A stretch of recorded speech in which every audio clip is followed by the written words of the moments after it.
Тегін таксисттің күні қалай өтеді? Ойлаңдаршы, таңғы сағат 5:30-да көзімді тырнап ашып, әрең тұрып, мамам мен сестренкамды иглотерапияға алып келдім. Сосын үйге ертерек келіп, обед жасадық осылай, фык-фык етіп мені турап жатырмын кәдімгідей. Сосын Назерке келіп прикол көрсетіп жатыр, жарылып күлдім. Тауықтың түрі мынау. Өзім жасап жатырмын.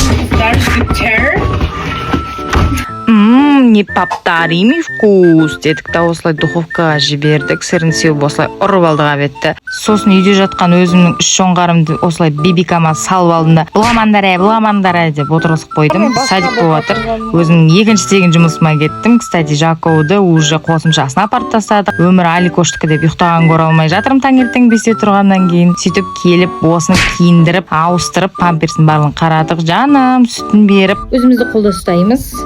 Қане, ұйықтаймыз. Қана ұйықтауды ойлаймыз. Кеттім.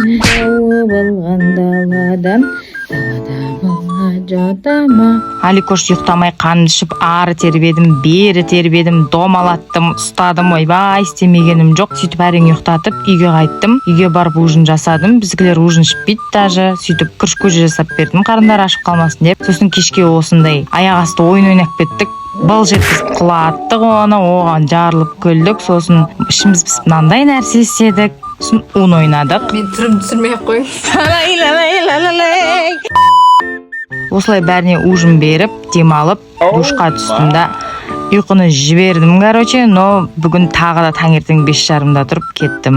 Достар, видеом ұнаған болса, лайк басып тіркеліп қойды ұмытпаңдар. Всем пока!